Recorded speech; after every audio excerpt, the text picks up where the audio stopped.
Jake Lloyd Bacon, I like doing these shows, but isn't it just really negative for us to just review people? I mean, it's an opinion-based podcast. That's kind of just the whole point of it, though. I know, but ultimately it feels like we're tearing everyone down. All right, so you think just like putting a grade on a person is just like a really crappy thing to do, you think? I do. All right, well, I guess when it comes to attitude, Scott Narver gets a 3 out of 10. Hitman's rating system, current tag team champions today on Pro Wrestling Palskis.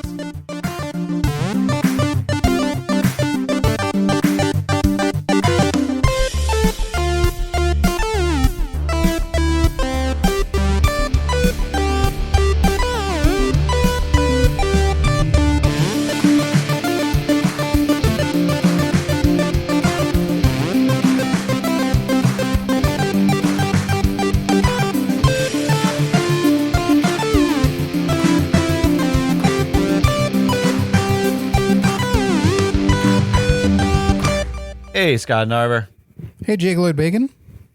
I always get real frustrated whenever that intro glitches for the live stream. Ugh. Bothers me so much. It bothers me so much. Drives you up a wall. There's a lot of computing happening on my one side of this operation, and sometimes my so many zeros and ones. Dude. So I was just like, just stop it. Like, you're throwing way too much at me. Just let me relax, my computer, he says. Anyways, hi, everybody. Welcome to the old PWP.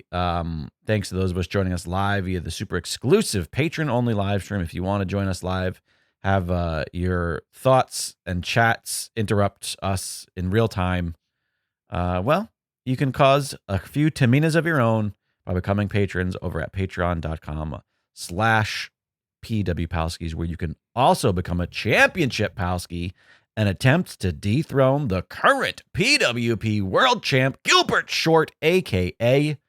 Goliathon, record-setting champion. You got the balls. In his third consecutive month as champion. Yeah. Do you have the balls? Do you have...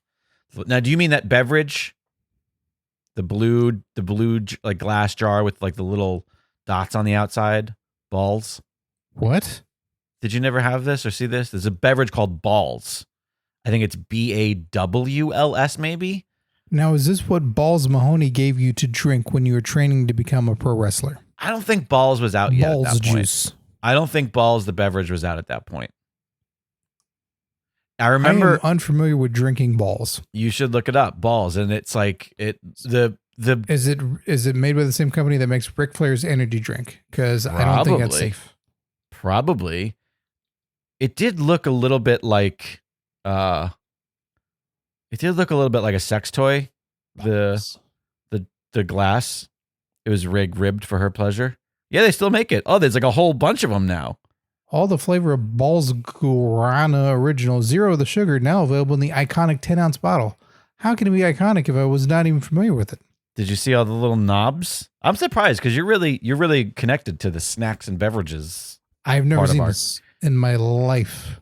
There's root beer, orange, zero, original soda, ginger, cherry, and cherry cola. Oh shit, it was. This came out in 96. This was around way back when.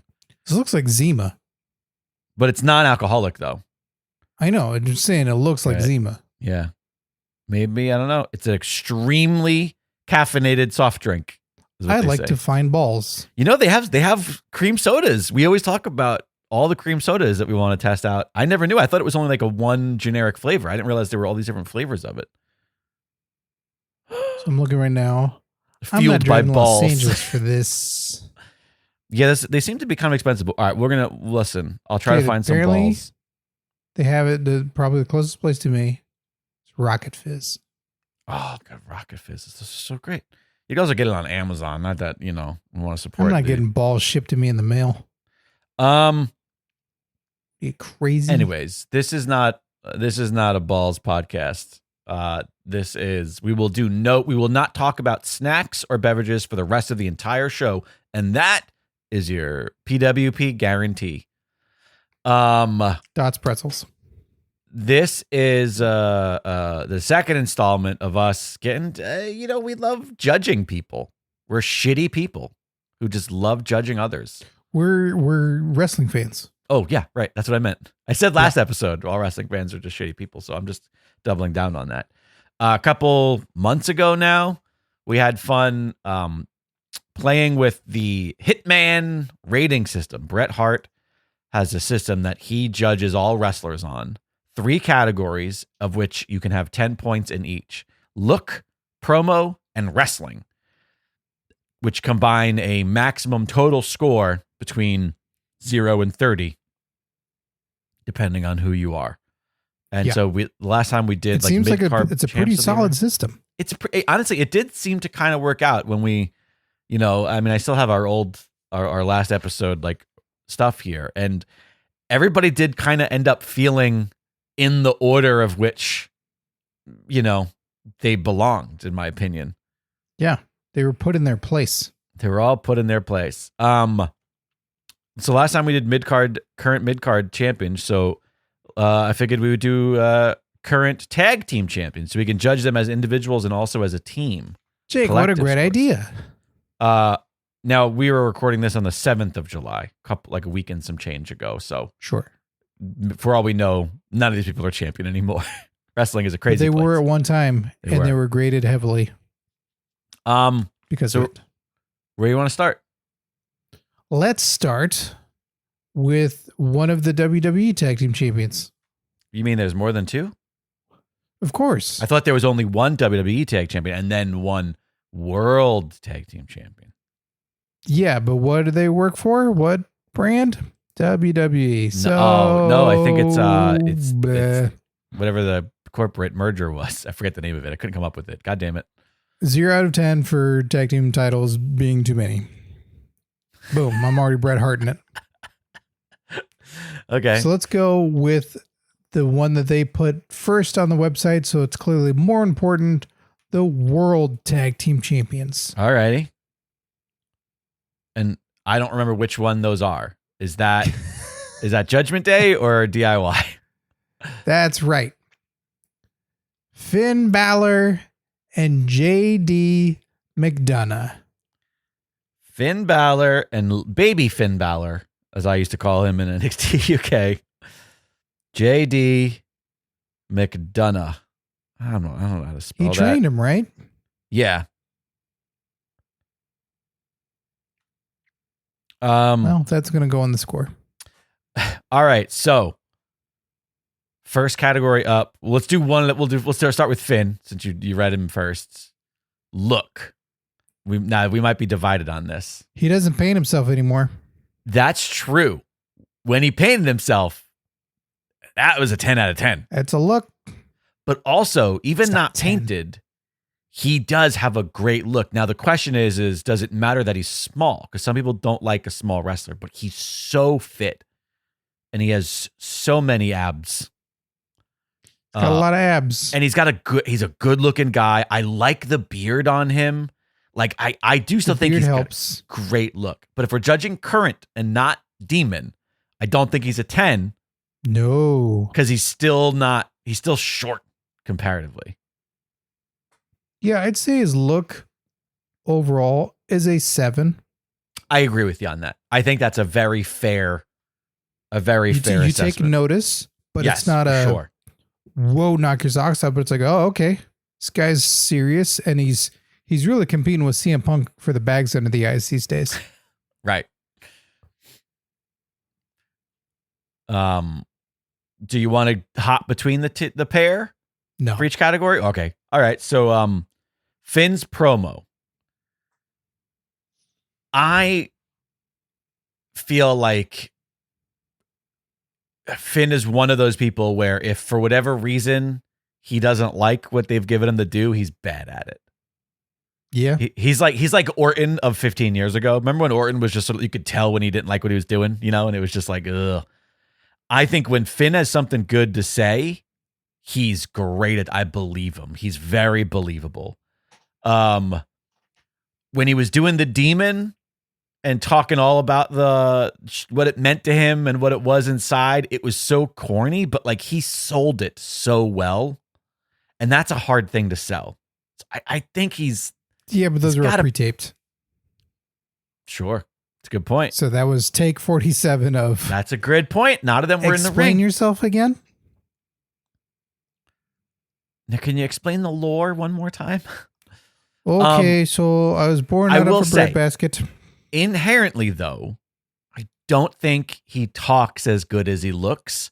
So even if I think he's a good talker, it can't be higher than a 7 or can't be a 7 or higher. No.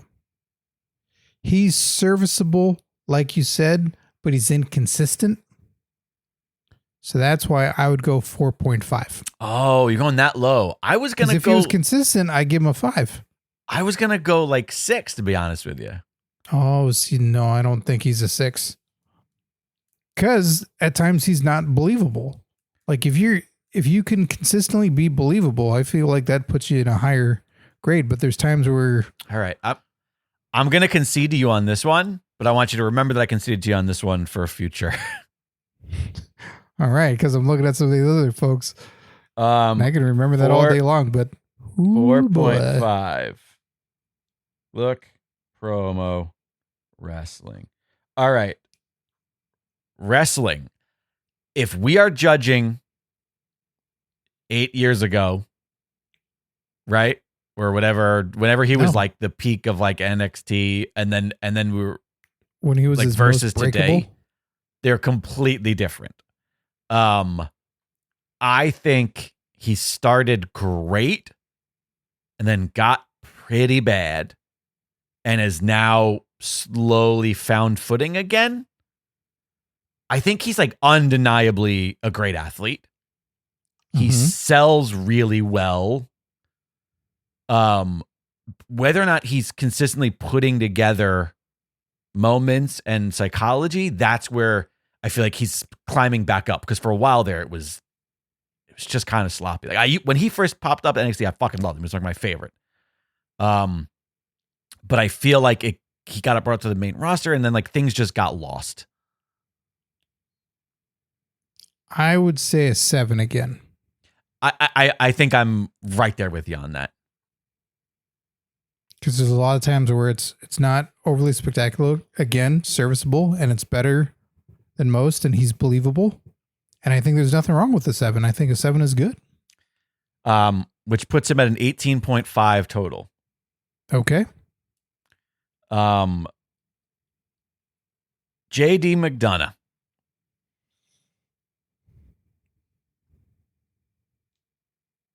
Where are we going? The look? Yeah, we start with look promo wrestling. That head is rather unique. Okay. And he does have a very limited range of expression, it seems. Yes.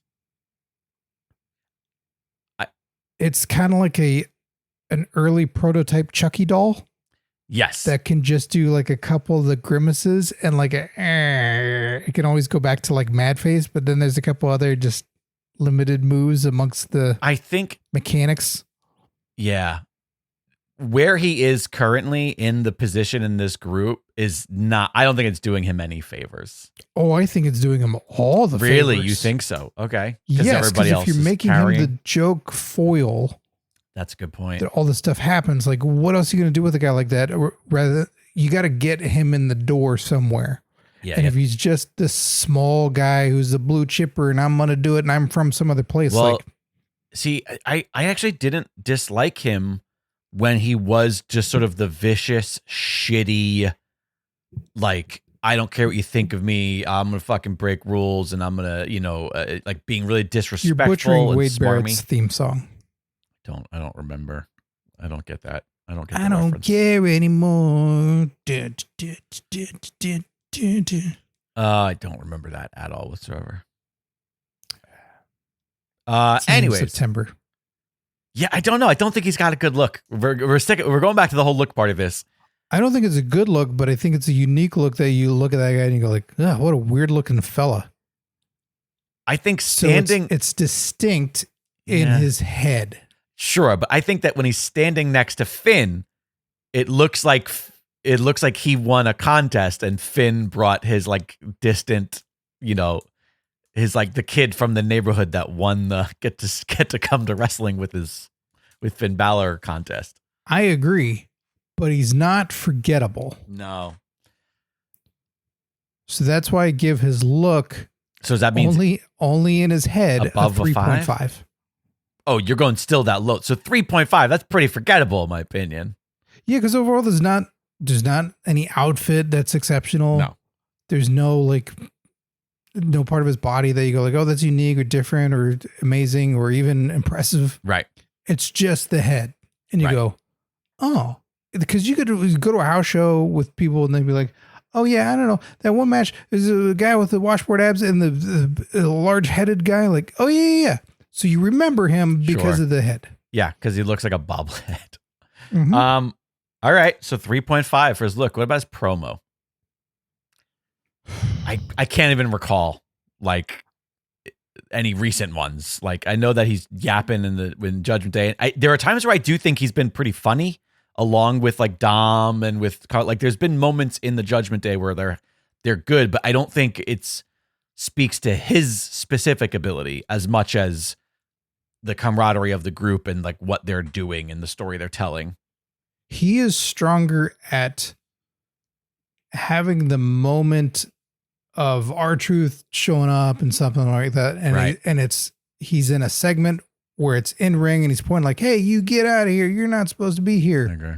But not on mic. No, it's a play it to everybody.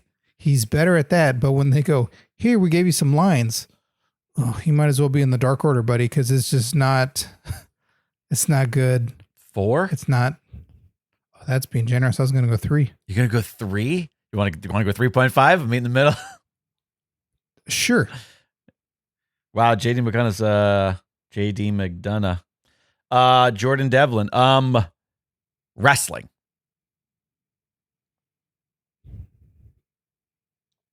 I mean, I've never seen anything. He's trained atrocious to just be Finn. I kind of feel like they're in the same boat, to be honest with you. I think Finn might have an edge over him as far as ability to tell stories, but I also don't know because I'm trying to judge current, but I am thinking back to like the first UK tournament, and he told some fucking great stories in that tournament in match, but it was such a different style of wrestling than he's doing now that I'm trying to trying to think current. I don't know. I think I might lean. I think I'm thinking 6 or 6.5. I think he's just behind Finn. I was going to go 5. 5.5? That's as high. Yeah, let's go 5.5. Because I do think he's above when it comes to like.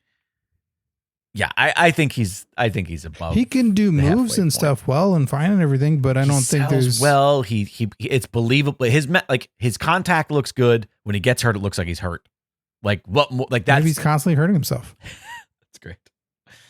All right, so let's see here. So that's 7 and 5 is what? 12. 12.5. It's a 12.5 total.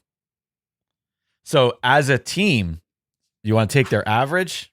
Is that how you want to give them a team average? All right. So yeah. I dropped my pad here. So their team average is a 15.5 between the two of them out of potential 30. Yeah. Hey, you get dragged down with a bad tag team partner. Right. What are you going to get? All right. Let's new tag team. New tag team. Okay. So I say we jump over to the ladies now. Okay. The WWE Women's Tag Team Champions. The Unholy Union.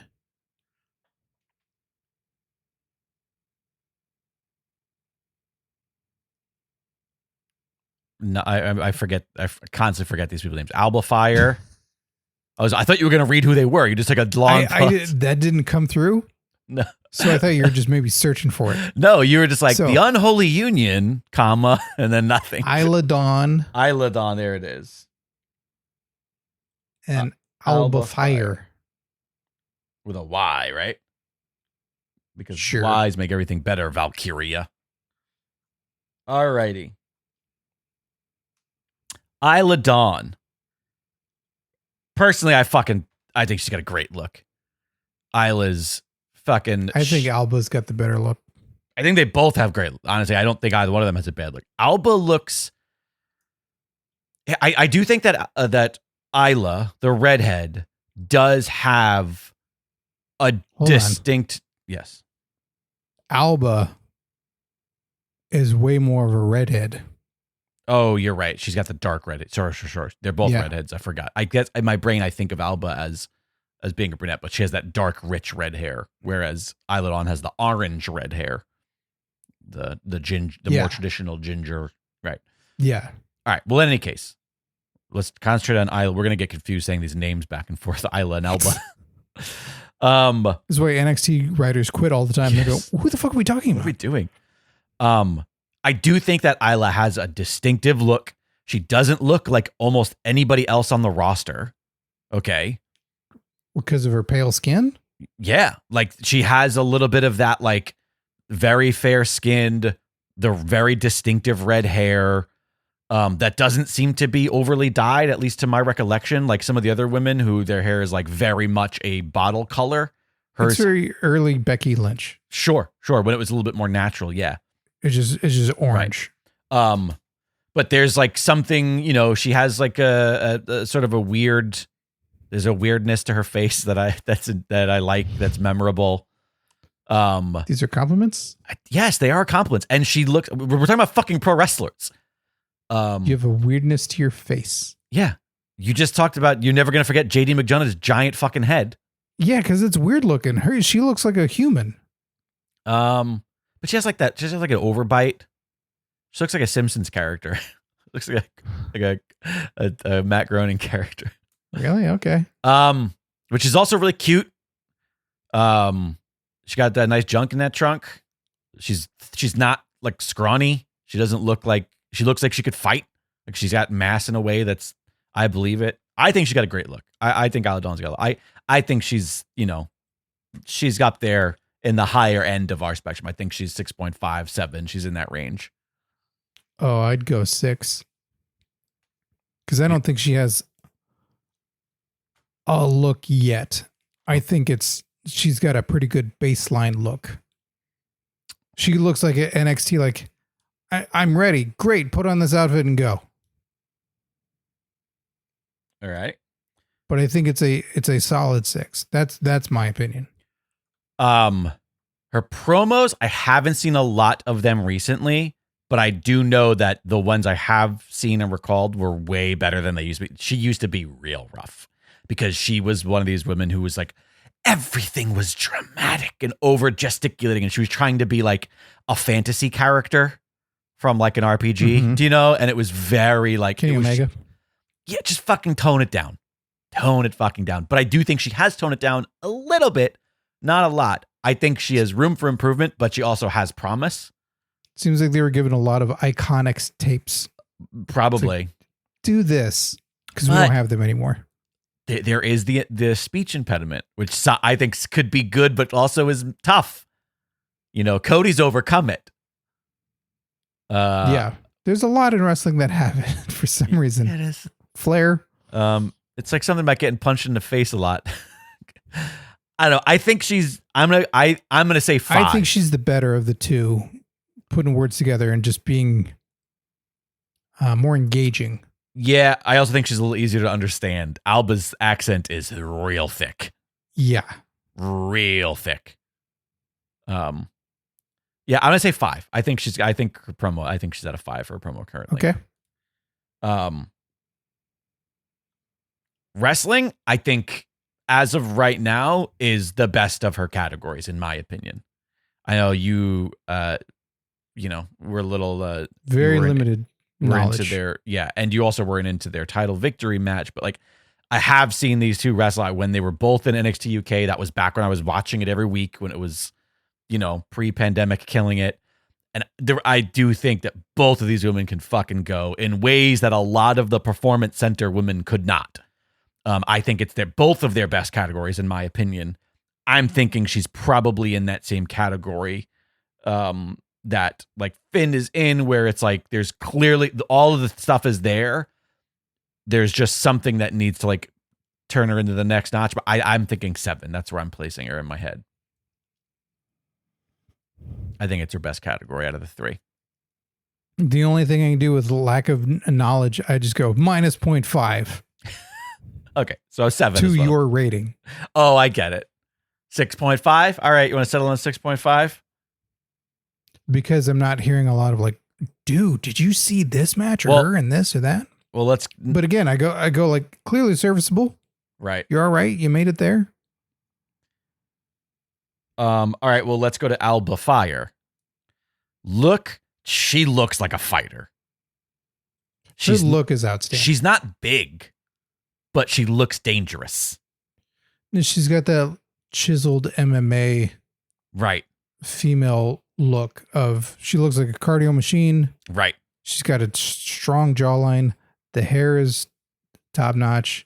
The outfit is way cooler on her, of sort of this, I don't know, stretched leather kind of Road Warrior-esque Yeah, sure. stuff. Like her baseline of everything looks way cooler to me. And I still think she's got a ways to go, but 7.5 for me on. Yeah, I think I'm right there with you. Because there's also like, there's an extremeness to her appearance.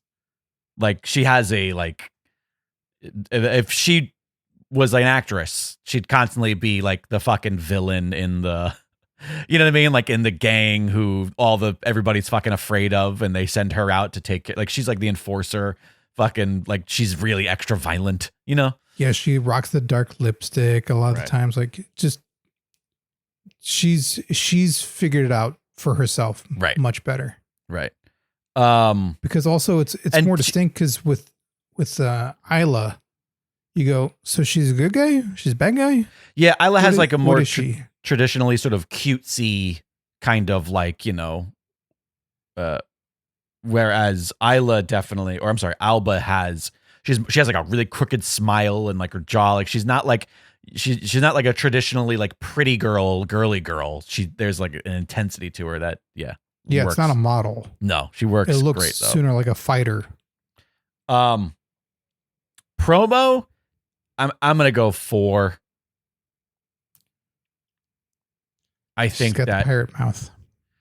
Yeah, but there's also a part of the accent that is also what makes it like, maybe it would be less if she didn't have the accent but spoke the same way as far as like the intent and the acting. It's just nothing. She hasn't put it together yet where it's like, you sound crazy to an American audience. Okay. Right. So until you can figure out how to make that really work for you and have everyone stop what they're doing and go like, whoa, she's talking. Because when she starts talking, I think everybody goes, what the fuck? What is that? Yeah. What is she saying? And it's not connecting. So yeah, I can see the 4. Wrestling, I think she's fucking great. Personally, she looks super believable. She's intense. She sells like crazy. She reminds me, I feel like if she was a little bit bigger and a little bit better of an actress, I think she has that stuff that like an earlier Charlotte Flair has, where like she's not afraid. She doesn't care how she looks. She sells well. She like during the match. Yes, she during comes the out match. looking good, Yes. and then she gets messed up. Yes, she's messed up, and she looks like she's in a fight. There's still a little bit of that, and I think there's a part of this that just occurs in a tag team. There's a little bit of that over planning a moment, right? Which is probably the only big negative I have against her. Is there's like times where I'm like, stop waiting for the opportunity, just do the thing. Stop standing there because things aren't perfectly aligned. Trust your opponent. There's a little bit of that, but I still think she's up there. I don't know. I feel like I'm leaning 7 or 7.5 for her. minus 0.5. So 7 due to ignorance. So that is. So you're handing out 7s like they're nothing. See, that's why I got to know your scale overall of wrestling, because so many 7s. So what is that? It's 8. Bret Hart wouldn't have this. He'd be like, if you constantly heard who his 7s were in wrestling, you'd be like, oh, well, I don't know. Maybe Bret's mad at me. All right. So let's see. I think that as a tag team, they beat out Judgment Day.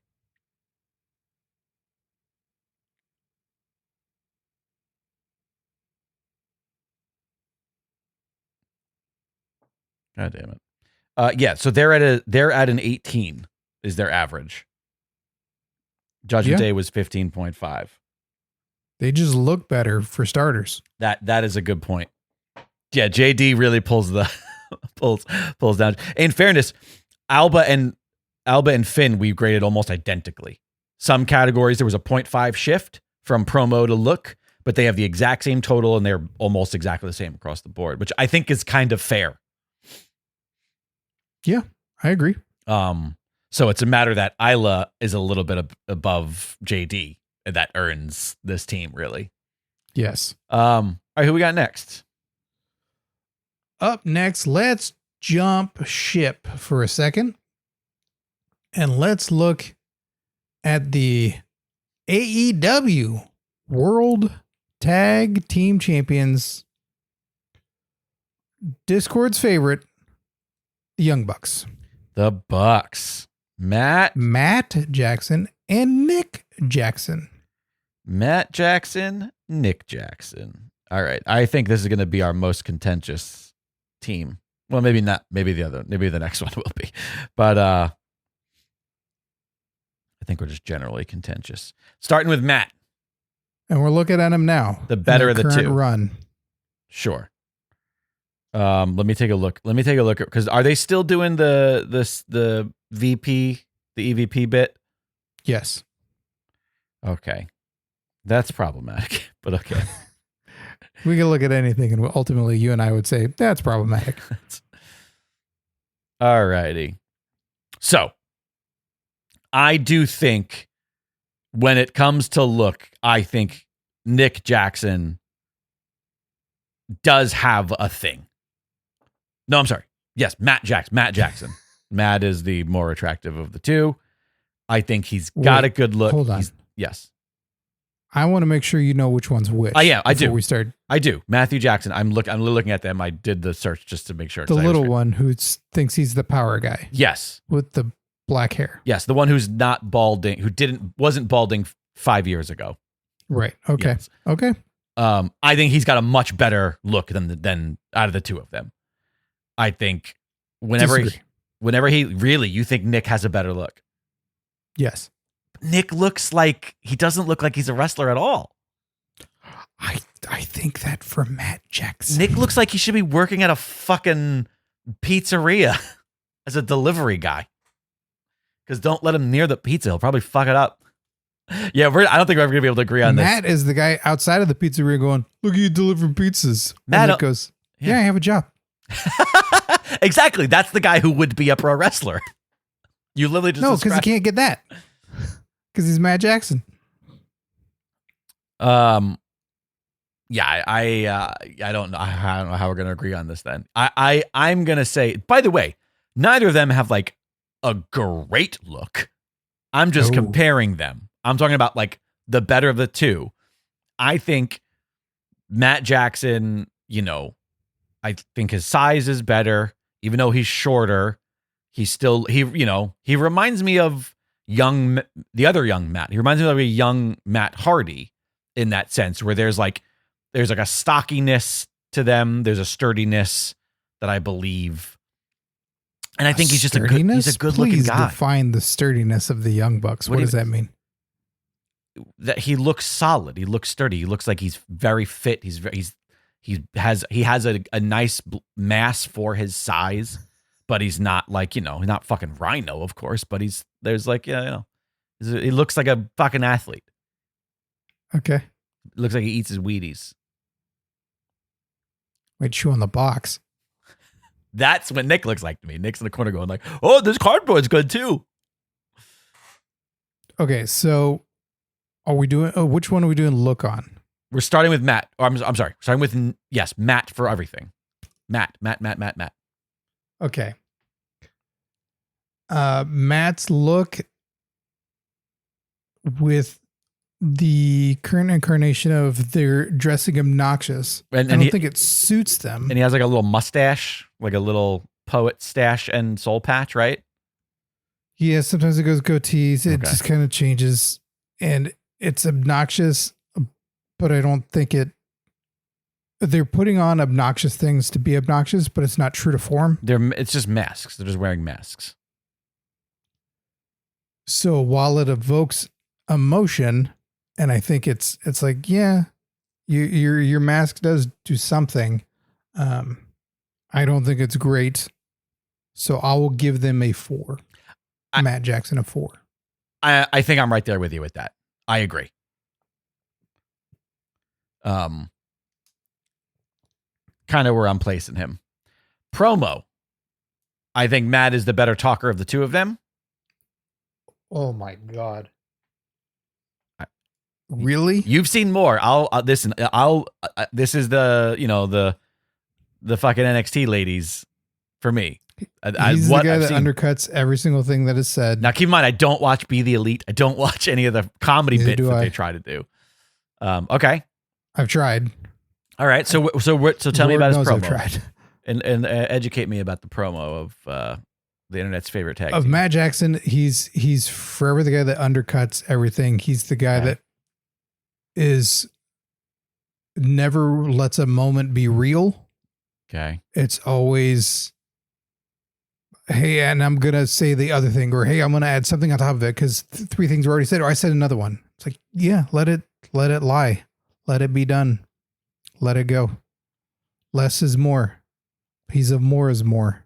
Got it. I don't know. I think he's certainly less, to me, he's less believable. I think when you can isolate Nick from time to time, you go, hey, there's something here. Interesting. Okay. Hey, it's kind of all right, but then he gets sucked into what his brother does.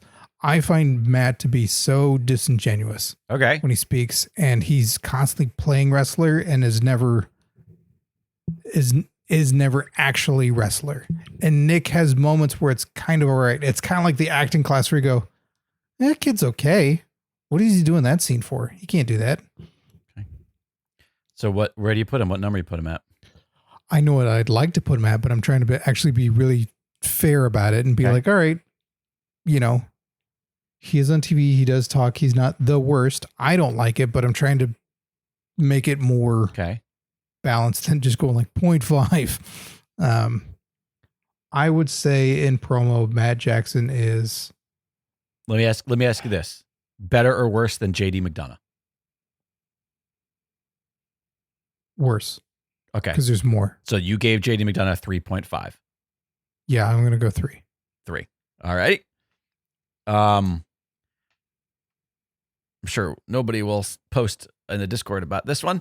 Wrestling. Hey, show me examples to change my mind. Yeah. Show me these promos that were great and that he did something that is believable and good, because I'm not buying it. Matt Jackson wrestling score.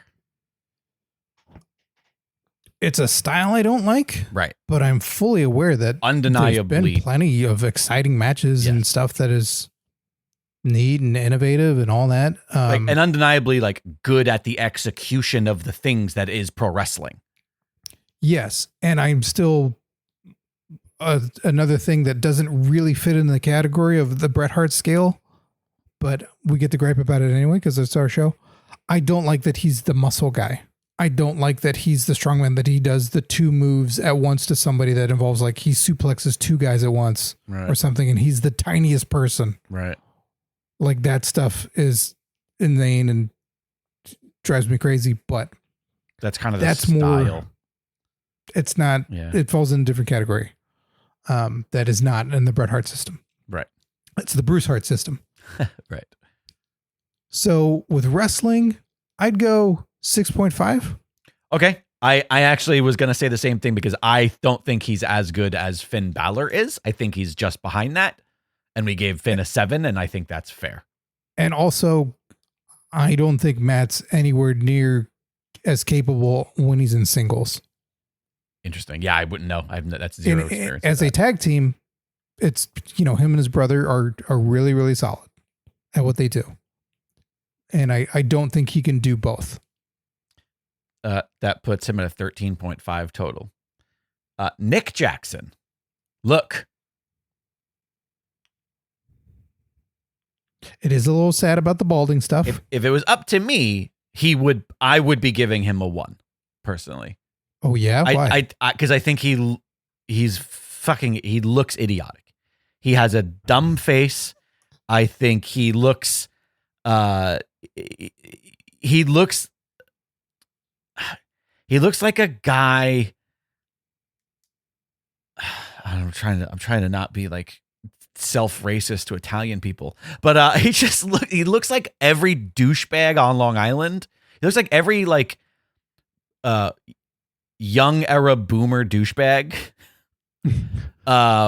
who's like really excited because he just bought a fucking Land Rover, and he tries to use slang that's 20 years out of date, and his teeth are too white for his fucking face, and he's hanging on to a style and an aesthetic and a lifestyle that has outgrown him, and he's just unaware of how derpy he looks like a fucking dweeb. I just want he's just the worst looking. See, I can side with a lot of that, but to me, Matt is still the great offender. Where you're like, he looks like a dweeb, and it's like, yeah, the other guy looks like a dipshit. I'm just gonna be like very brutal honest. Like, I also think like just simply when it comes to like attractiveness, like I think Matt Jackson is attractive, and I think Nick Jackson, like cut that part out, everybody. Yeah, 100%. Like, I think Matt Jackson is an objectively attractive guy, and I think Nick Jackson looks kill it with fire. 2 sold. Okay, I'll buy that for $1. Like Nick Jackson, this photo's online of Nick Jackson where he's like smiling and he's like clearly just like it's not like a wrestling promo where he's just like living his life, and I'm like, oh, like he looks like a handsome, charming guy. And then there's a photo of Nick Jackson, the same thing, and I'm like, don't come anywhere near fucking women in my family, okay? You might. Nick Jackson's promos. You tell me he's significantly better, or maybe not significantly, but he's better than Matt. He is more honest and believable than Matt. All right. He's more straightforward, and it's nothing glamorous, but at least for moments you can go, oh, okay. And then Matt will then undercut it and say something stupid, and you go, fucking shut up. Probably like others consider me on the show. When you say something and then I Matt Jackson it up. Great. So I would say 4. Okay. That's 1 better than you gave Matthew.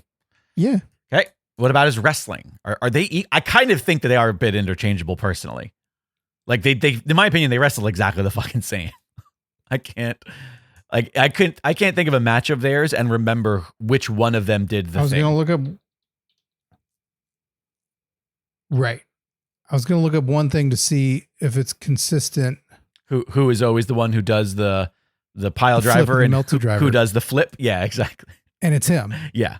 So I give him 0.5 more. So he's 7. You give him.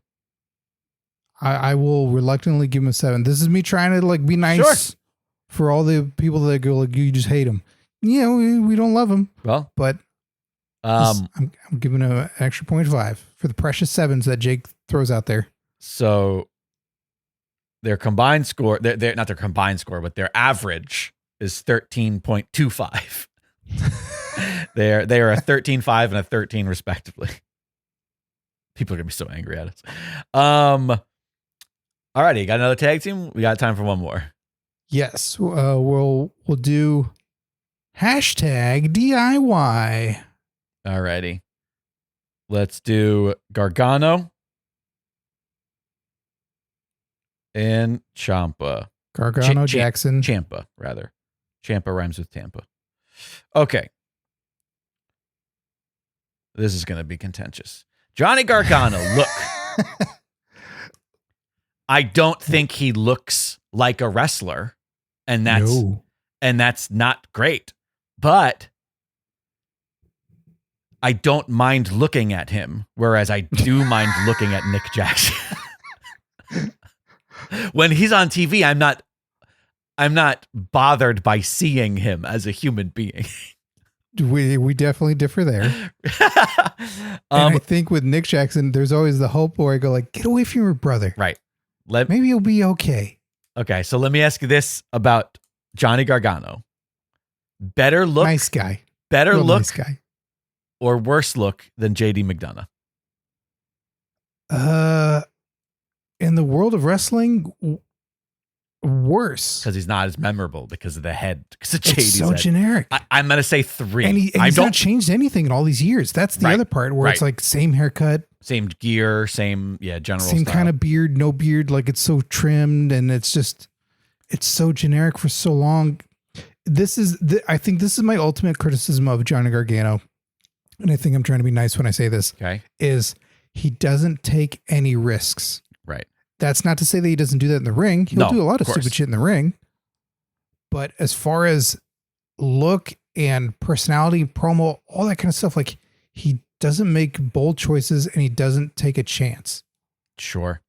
Yeah, I think Johnny Gargano, look-wise, needs to desperately step out of his Comic-Con culture and cultivate something that's his own. I don't dislike his fun cosplay pay-per-view outfits back during the NXT takeovers, right? But I do think that like that time has gone. Yeah, it's a new era of WWE that they're in. They're on the main roster. Triple H likes you. Like it's time to fucking shake it up with something. Yeah. Do something. And that's a big scary thing. And I know that's not easy to do, but I think for the sake of, if he's happy and he's comfortable with where he's at and wants to do that for as long as he can, okay. Right. But if he wants to reach the next level, Right. he's got to do something. So I think it's overall, he's rode it out for too long. If this were, 5-8 years ago and we were looking at the look, I'd give it a better score. Interesting. It's like, oh, it works for him. It's going like he did the Cruiserweight Classic and he is a blue chipper. That chip has been chopped. And that blue has turned green. Promo.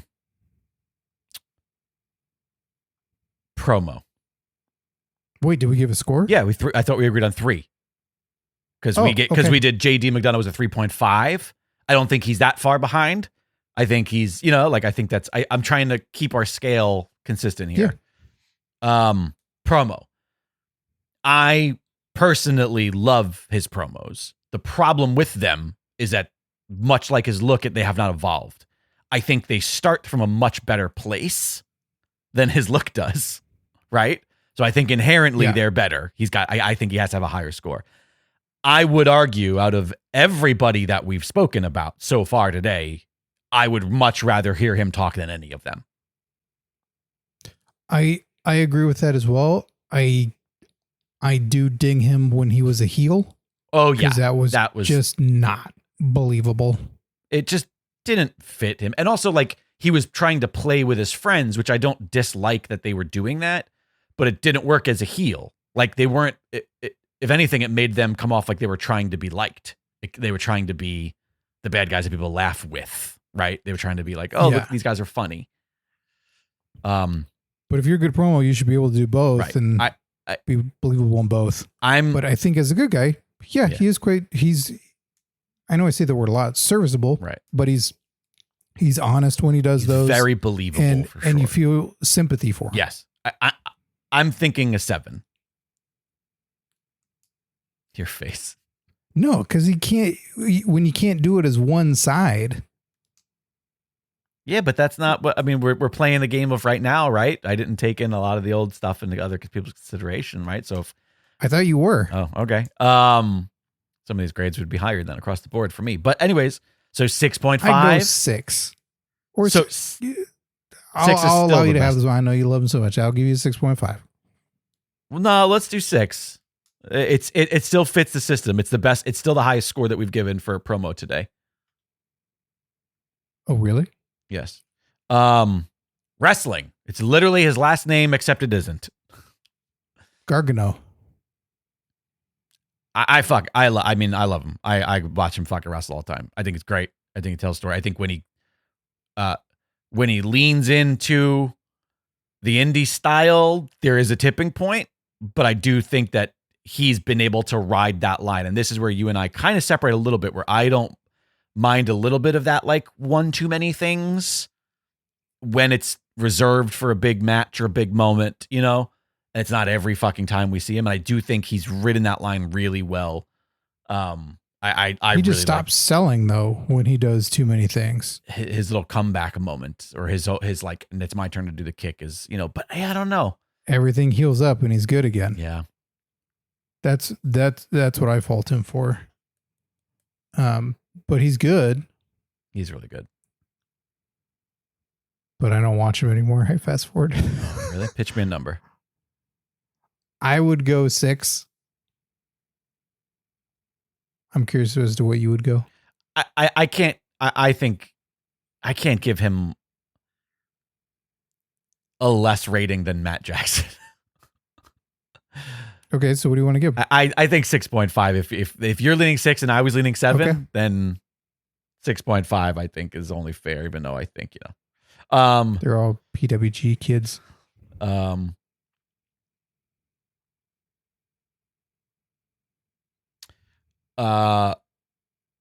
Tommaso Ciampa rhymes with Tampa.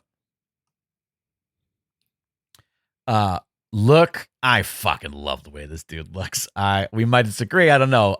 This dude's got a fucking great look for wrestling. He might be small. Is not allowed to have a beard trimmer. No.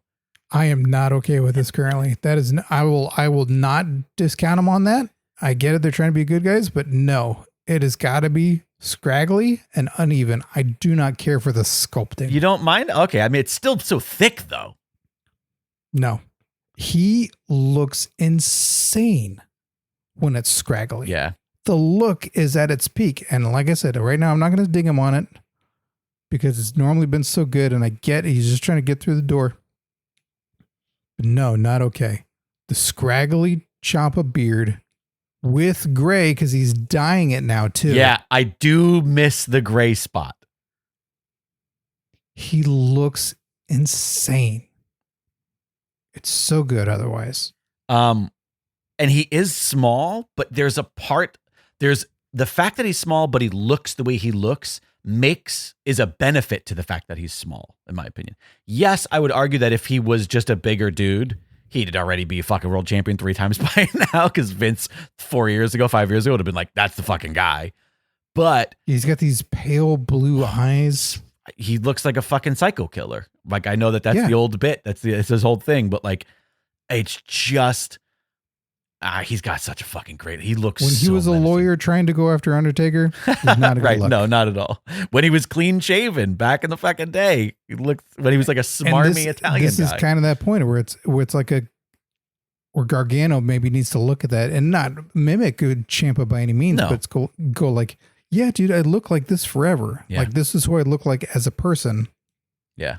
On my day to day, and then it went, well, do I need to look like a person so I can live my normal life? Right. And then I go into wrestling and I put on tights and stuff, or do I have to always look like a nutball? And that's where my money will be, because in wrestling, I'll look like a nutball, and then day-to-day life, people will not interact with me, or I wear a hat, or who knows what. But Ciampa has got the look. Right now, shame on you, Ciampa, for dying and trimming. Yeah. Listen, he's playing the game right now. He's winning tag titles. They're having fun. Like, our retread of the NXT back and forth for 25 years that went on for too long is still not done yet, I assure you. And they're going to turn him again. And I'm welcome. I know. And then I welcome we're going to get back to it. I welcome it. I'm leaning 8 for his look. Yes, I agree. Yeah, because it would, if he was just bigger. If he had it still right now, be 8.5. You know what? I 100% agree with you. Promos, in my opinion, much like Gargano was before him, as far as our day here that we've had, I think he's the best of the bunch. Yes. I agree with that too. When he's in the ring on the mic. Both. Say again? Both heel and face. Yep. And not just his pre-records backstage when it's just him on a box, but also when he has the stick and he's in the fucking ring and there's a crowd in front of him, when he's doing promos backstage with a person in front of him, the interviewer, like he fucking has it. He too suffers a bit from the Orton of it all. That it feels like early main roster. They're giving him stuff to do, and he's not into it. Right. And he's not really selling it, so that's unfortunate. But when he's on, he's on.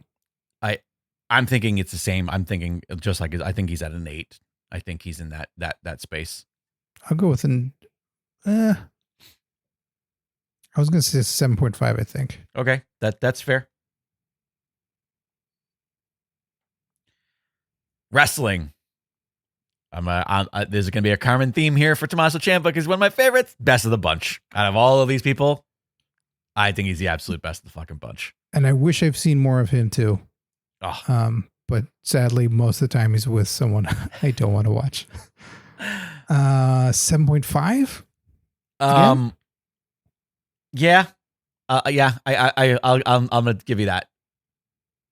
And I think it's just gonna get that much better once he gets the opportunity to work one-on-one with the guys that are at the top now. Once I want to see him with fucking once Cody. He gets to like a Gable run, right? Where he starts being the bad guy. Yep. And he's got to get these singles. I want to see him with Gable. I want to see him with Cody. I want to see him with Gunther. I want to see him with KO. I want, you know what I mean? Like once, because that's his mode. His mode is those guys, the like workhorse stiff. Honestly, give me some stuff with him and Sheamus before Sheamus fucking unlaces those boots for the last time. Like he does have a next level, and that's why I'm pulling back from the 8 to the 7.5 or what, you know, like that's it. Mm-hmm. So let's see here. That is 15 and 8 is what, 23? Yeah. Yeah. So by quite a large margin, he is the best individual score of the day. Let me figure out what their average is. I'm too tired and sick for math to do in my head. Let's see. 15.5 plus 23 equals divided by 2. So 19.25 is their team average. So today's overall ranking is DIY as a average score of 19.25 at the top, as far as like, you know, Hitman rating system. I agree. I think that's right there. The next up is actually the women, who have an average of 18, which I could see an argument for people being like, oh, come on. But I know that there's still a lot to be proven between them. But the reality is their weak spot isn't as weak as the other people's weak spots. And that's why they got to where they were. Yes. We actually graded almost all, as far as wrestling, with the exception of JD, almost everybody got a 6.5 or a 7. Like all these people, and I think that's kind of fair. When it comes to their wrestling ability, like this is pretty even field here. Certainly people disagree with the Young Bucks. I'm sure of it. The third team on our list of order here is our world champions of Finn and JD, who have an team average of 15.5, but mostly carried by the 18.5 individual rating of Finn Balor, who's our second highest individual score of the day. And then the last team we have is Young Bucks at a 13.25 average. Everybody's going to hate us. No one's going to listen to the rest of this fucking episode. You know what? When it comes down to it, if people are upset, we have a hotline, 747-666-5606. Call. Yeah. Give us your rating on it. But above all, you try and convince us that their look is great. Because that's what it is. It's their look and their promo that brought them down. Because again, when it comes to a wrestling average, they are tied for second of our group today. Only a 0.5 away from DIY, who I think are who we graded. I think I could see we graded 0.5 above them. Yeah, because when it comes to look and stuff like that, like you look at a Ciampa or just so many wrestlers that are going to get great look on the scale of this Hitman scale. Yep. When you look at the Young Bucks, it's not a definitive superstar, great, above average look that they have. It's a bad version of something that's come before it. Yeah, it's you. Any old wrestling fan goes like, "Oh, so they're like the Hardy Boys, but they're not." Right. And the Hardy Boys had distinct looks all throughout their career, and still do. Right. And they've never really been able to capitalize on that in any way. Well, there you have it. Wrestling is impressive, but they lack other stuff. So saith the Hitman scale. This is so much fun. I could fucking do this forever. I love the Hitman scale. It is really Judge fun. forever. Tisk, tisk, tisk, tisk, tisk. Well, there you have it. Yet another Hitman scale. Thanks to those who joined us live. Once again, if you want to watch along as we do this, please consider becoming a patron over at patreon.com/PW Palskis. We must acknowledge Gilbert Short, aka Goliathon, our current PWP world champ. He will be defending that title come August. And so please consider challenging him because, you know, if you got the balls, it's going to his head. It's going to his head. We have to take a couple hotline calls. So we're going to go ahead and do that. Scott Nover, say goodbye to the live stream. Bye, live stream. Thanks for joining us. 747-666-5606. 747-666-5606. That's the number of the Pro Wrestling Palskis hotline, or you can send a voice memo to hotline at PW Palskis. Scott Narver. Let's see what the hotline has in store for us today. Okay. What's up, fellas? This is Mr. Vicious Remo Vinci calling from Denver, Colorado, like always. I just actually had a quick question for y'all. Now that podcasting is kind of taking over the world, and everybody has one, and podcasters are becoming very influential in society and in pop culture. I was wondering if the two biggest like wrestling podcasters that I could think of that aren't necessarily in the business, like Conrad Thompson and Chris Van Vliet, could you see either of these two actually working with WWE in some capacity? Like, do you see WWE trying to take over the StarCast and all that kind of stuff, like how Conrad's been doing that type of promotion lately? Do you see that ever happening? Or do you see Chris Van Vliet ever actually being a backstage interviewer in the Mean Gene role or something similar? And I also was hoping that y'all would throw a little love my way, because we also started the podcast recently. We do talk a little bit of wrestling. It's called The Dro Bro Show on YouTube. With me, myself, my homeboy Soul Doja, and my homeboy Grim X, two of my brothers that are also very opinionated, and we have a lot of cool stuff that we talk about. So if y'all can show some love, I'd appreciate that too. Anyway, keep it up, fellas. I'll talk to y'all again soon. Peace. Remo V from Colorado. Can you do podcasts that high with the elevation? Is that even possible? Yeah, but you just got to really pace yourself because it's hard to breathe when you talk for that long. Need the wind. Congrats on starting a podcast. Yeah, absolutely. Also, he was like, "Oh, podcasters are very influential." That's not my experience. I think this is a flawed premise. When everybody talks, everybody's influential. Come on. Could you see Chris Van Vliet Van? What's his name? I confuse him and that band that came out recently. Greta Van Fleet and Chris Van Vliet. Yeah, they're going to do a mashup. I prefer the band. Could you ever see them working for WWE? No, because I think WWE is more likely to hire people that are in the field that they want, but in a more official capacity. I think they're going to look for broadcast people from sports and broadcast people from other places, then turn them into what they want, versus hiring somebody who's already doing something completely different that they have to adopt. Like, I think it's sort of the old method of like, we don't want indie wrestlers. We'd rather train our own. Well, Chris Van Vliet worked for AEW in the very beginning. Right. And that was short-lived. It was a quiet exit. What it was, I don't know. Maybe he's covered it. I check out his clips from time to time. But I never take it in full doses. So he has worked for a major wrestling company.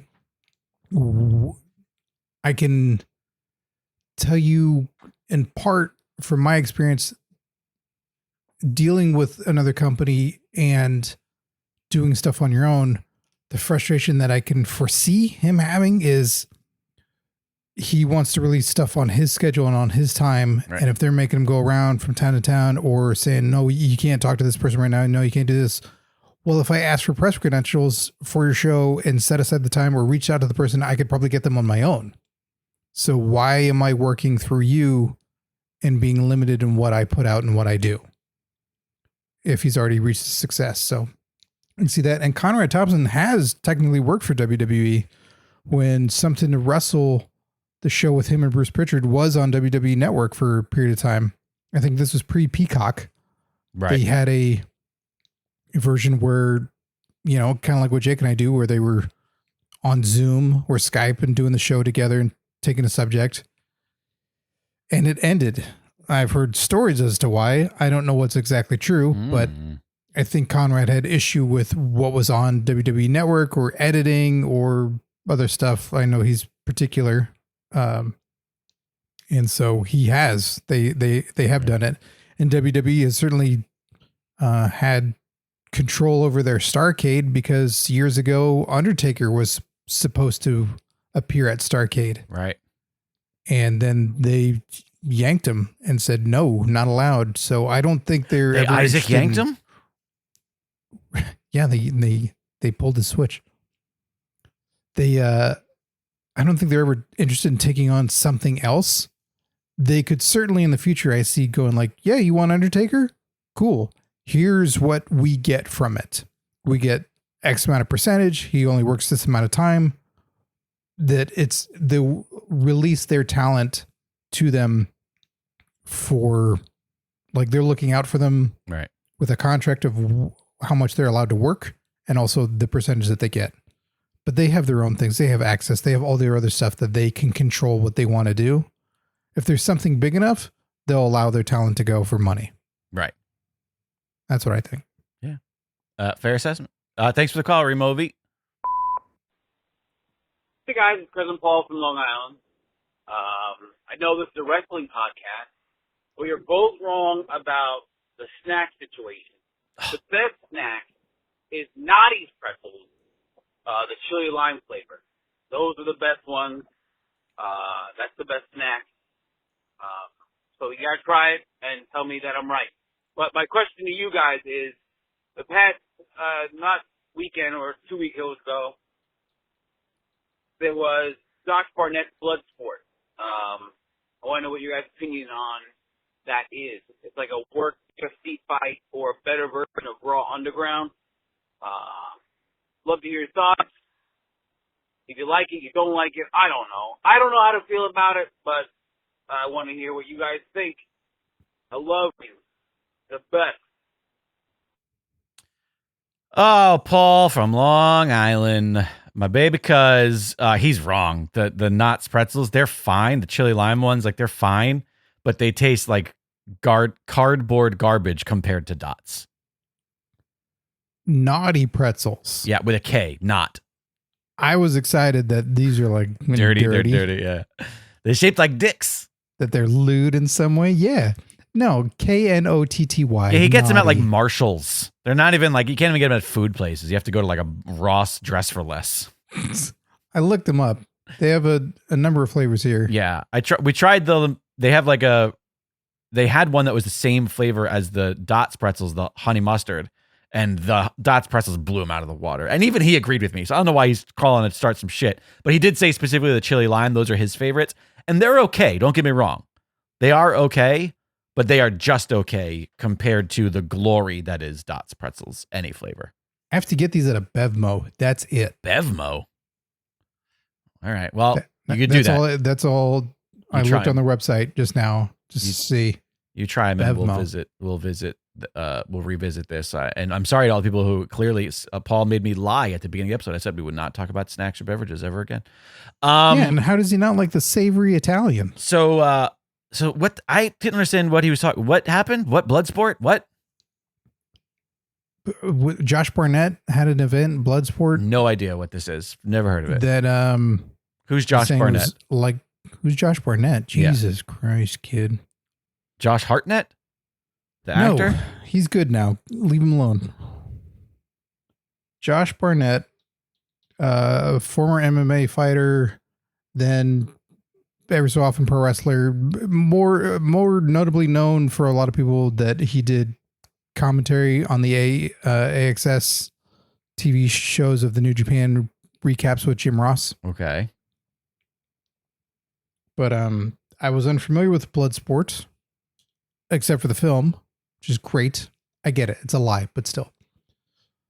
Yeah, look it up. Is it GCW it Bloodsport? Is it the... Because Josh Barnett's Bloodsport. Oh, because when I looked it up, the first thing that came up was GCW Bloodsport. Josh Barnett. It looks like they're teaming up. Oh, got it. In New York for the first time on July 28th. So I've not seen any Bloodsports. I've not heard anybody talk about them. I mean, Cousin Paul is the first mentioning it on this show. So it's just like another MMA fighty thing, but maybe it's a little bit more violent. Is that the idea? Yeah, I assume like pretty gritty and MMA based. I'm looking to see. I'm looking at the Twitter account right now just because there's still photos of it. And yeah, it just looks like it's mean and violent, and I don't like it. Is that Timothy cool. Thatcher? I'd Wait a check minute. out some of it. No, There's this is one pro of them- wrestling. Oh, never mind. I was like, hey, that's Timothy Thatcher. And then I realized That's Barnett. that no, he's in there with oh fuck, god damn it. I'm blanking on his fucking legendary goddamn fucking Japanese wrestler. Who's the fucking insane guy, the old guy? John Moxley. Yes, he fought John Moxley.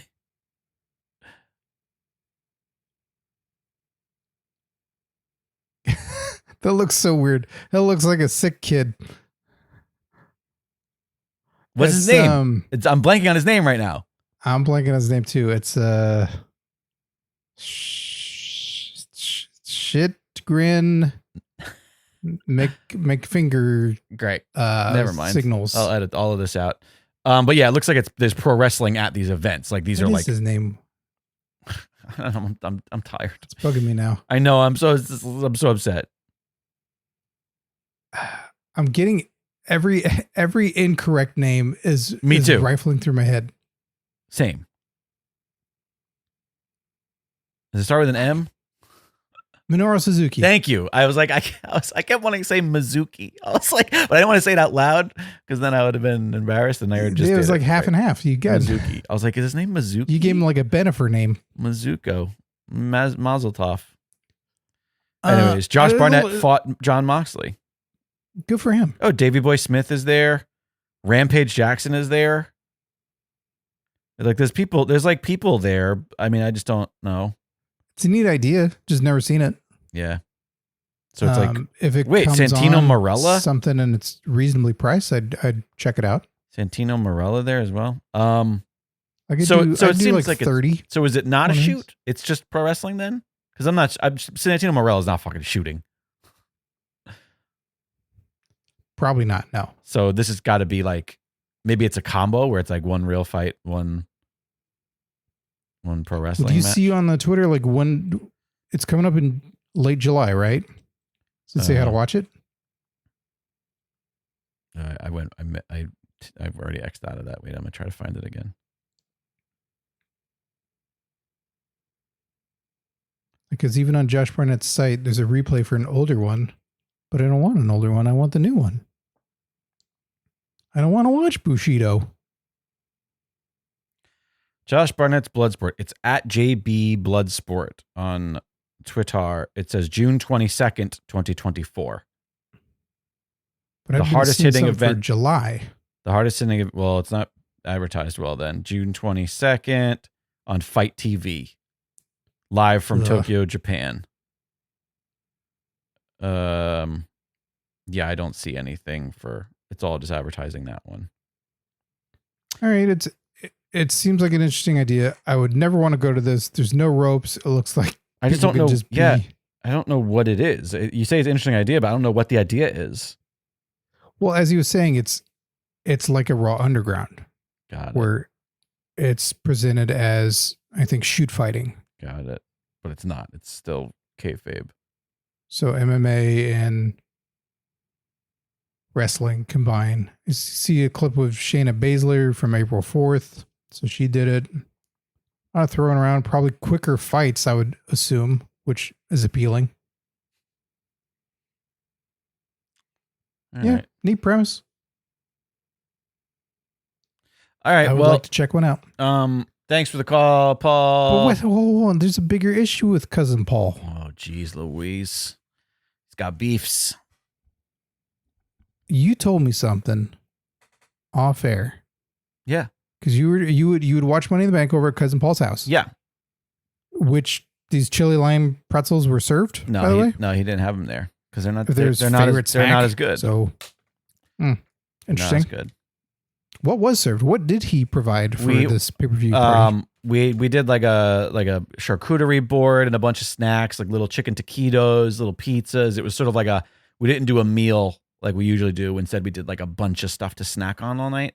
And then we had pie and ice cream and like it was What kind of pie? What kind of ice cream? apple. I think it was like apple pie. And then one of my favorite ice creams of all time, Trader Joe's cookie butter ice cream. Oh, it's so fucking good. Oh my God, it's so good. Okay. Yeah. It was a very tasty night. I was very full. I pooped very good this morning. All right. Unrelated, I'm sure.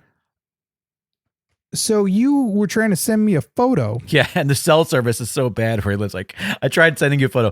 Every now and then I would just show Paul like that it was still trying to send, and he would just laugh because it was like through the entire event for like 4.5 hours. I tried to send you a picture. It probably would have been easier for me just to send it to you on Discord or on like social media. Now I just realized because it would have been through the anything internet. else. That's funny. So you have this object there that you've taken from his home. I was given, and it's not like I stole it. You stole it and the charcuterie board. Probably. I You mean, pooped on. in fairness, I didn't give it back what I took from it. So yeah, I kind of did steal some of the charcuterie board. So you have a handheld LCD WWF game. World Wrestling Federation, The Rock, LCD handheld game. So these are like those Tiger electronic handheld games. Right. For ages 6+, which by the way, Scott, your age is 6+, you know. Just barely. You have 3 lives in which to defeat Kane, Mankind, and Steve Austin and help The Rock win the championship belt. I don't know why The Undertaker is on the photo of the package if he's not part of it. If it's the other 3. These games are notoriously impossible. They're difficult. They're awful. Tiger ones, especially. There's a fantastic Angry Video Game Nerd video that covers the Tiger electronic handheld games. I've had a ton of these as a kid. And this one is in package. Yes. Sealed. Brand unopened. new. Package is a little beat up, but it's, I would expect nothing less from Cousin Paul. it's still, it's there. So you asked if I wanted to go, oh, heck yeah. And then Yeah, you do would you want also then said like, oh, I have these other things. Yeah, I'm going to keep this one. Yeah, I got a little Jake the Snake, little like, I don't know, like a little plastic figurine in like a case. It comes in like a little case. It looks like the Rose from Beauty and the Beast. Like his little snake scales are going to fall off one at a time. And when it all comes down, if I haven't found true love, I turn back into a beast or something. And then a little Andre the Giant in the same thing. And then a pretty tall, like a good like 6-inch tall, hefty figure of the Teenage Mutant Ninja Turtle Donatello dressed like the Undertaker. So you said he has all this stuff and he has a bunch more. Oh, he's got like just tons of stuff. Yeah, toys and old knickknacks and just tons of things. And what's happening with all these things? He's just going to throw them away. This is not okay, Cousin Paul. This is between you and Cousin Paul. No, this is between all of us and Cousin Paul. Okay. You cannot, if you have toys, knickknacks, all this stuff, you can't throw it away. They can't go into the garbage. You have to give it a fair shot. If you don't want to sell it, that's fine. Understandable. And if ultimately you don't want to deal with it, you don't want to have a garage sale and have people rifling through it, but give it away. Like he did. At least take it to you. No, he didn't. There's a bunch of stuff still. Sure. Oh, I'm sure there's a lot more stuff. Yeah. He's not sending me a box of all this going like, here you go. There's cobwebs in there too. Sorry. But a Goodwill, some sort of donation center where somebody going there on the day goes like, oh, whoa, there's a bunch of wrestling stuff here. And they'd be geeking out and thrilled over it. It goes into a landfill. Nobody gets to enjoy it. Nobody gets any part of it. That's no fun. You've held on to it for all these years, and somebody else would love to have that stuff. I bet there's a bunch of people in the Discord who are on the East Coast that'd be like, I'll come over. Let me see. What do you got? Listen, my cousin is not a keeper of things, like, despite the fact that he has a lot of this stuff that, like, somehow survived. He was raised in a, like, you can fill up a shoebox of, like, memory, right, of shit from that you want to keep and hang on to, and if it doesn't fit in the shoebox, it throws in the fucking garbage. That was the way old cousin Paul was raised. So, well, let it be Boxing Day early. Boxing Day every day. Well, listen, they just bought a house a couple months back, and so they have more room. And my uncle, his father, sold cousin Paul's childhood house, sold his house. And that's why he's got this influx of all the stuff that they had to get out of it. You know, it's sort of like, selling your childhood home. Your parents sell it and you're like, I got all this crap you got to get. So I'm sure he happens to me all the time. So he has this big influx of all the stuff. He said he had his whole garage was just filled with stuff. He said, at least a couple weeks ago when I was there. But listen, if anything else comes up, I'll grab it for you, Scotty. Please. Because I think me and the other listeners, like, if you're going to get rid of it, if you make the final decision, like it's going to go away, go take it somewhere and let the other people have at it. Well, there you go. Garbage. Have at it. Defend yourself all you want, Paulie. I look forward to hearing Otherwise, from you. Bloodsport's coming to your house. Oh, shit. All right, that'll do it for the program this week. Before we thank the current Patreon Palskis, I just want to let everybody know we will likely be dark next week. My schedule just got to the point where we weren't able to kind of get ahead like I wanted to. As of next week, we'll be driving halfway across the country, trying to get set up for another little temporary stay. I very honestly don't know, like, when I'll be able to get back. Like, the hope is, will you ever by be back? next? Listen, I can't make any promises. Who knows? Something might happen. Cousin Paul's going to throw you away too, huh? Something might happen along the road. Cousin Paul might give me, he might be like, you know what? I am going to give stuff away. I'm going to give Jake away to the Goodwill. And then I'm going to have to go and live with a family. So yeah, I legitimately have no idea right now what's going on. Hopefully the listeners who've been with us forever, you're kind enough. You don't care that we might be dark for a week or two, but just know I'll get back up and running. We'll do the best we can. We'll do the best we can to have stuff in the feed for the Patreon. But yeah, just please do us a favor. Bear with us for a couple of weeks, because I don't know what the next month and a half holds.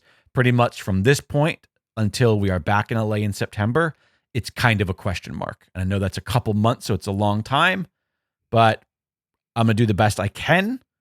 I can't make any promises other than that I will do the best that I can to ensure that we've got some fun programming. We can hang out. We can all talk about this silly thing that we love so much in pro wrestling. With that said, Scott and I have to thank our current Patreon Palskis. Thank you to everyone supporting the show. You are keeping the lights on. You're also putting gas in the gas tank to head across the country, whatever country that might be. That was kind of sketchy, so who knows where this guy's going to be at. It's the only show that hands out maximum male model names as well as retribution names. Why? Because Bret Hart said we should. So thank you to AJ0314, aka Binary, aka Matrice69, Alex Pierce, aka Figs, aka Zatoys, Andrea Beeler, aka Pollen Hate, aka Aju Detest, Curtis Mason, aka Hurtis, aka Alshay, Gilbert Short, aka Goliathon, aka Batal Underoos, aka the current PWP champ, current unstoppable champ, Mass Llama, aka Spitz, aka Jakara Lover, Michael Beltran, aka Limestone, aka La Natural, Miguel Diaz, aka Bipod, aka Too Much Husk, Suicide, aka AKA, Tim Bemis, aka War Trek, aka Tussle Quest, Tim Redbeard, aka Bloodfuzz, aka Blue Diffuse, Tom Hater, aka Cupid, aka Cherub, and Tony Griggs, aka Big Griggs, aka Grand Grisois. Thanks to each and every one of you for your continued support of the program. We'll appreciate your patience these next couple of weeks, maybe months. And please do us a favor. Good time to check out Remo V's podcast, I guess. Yeah, there we go. Follow us on social media at PW Palskis. I'm at Jake Lloyd Bacon. He's at Scott Narver. Make sure you check out the shop. Snag yourself some sweet PWP merch. Get yourself a hat. Get yourself a hoodie. Get yourself a mug, a phone case.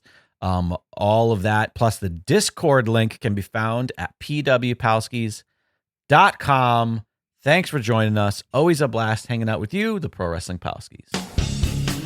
Hey, thanks for listening to Dragon Wagon Radio. If you're enjoying this show, check out dragonwagonshop.com and get yourself some sweet merch while supporting your favorite indie podcast network. That's dragonwagonshop.com.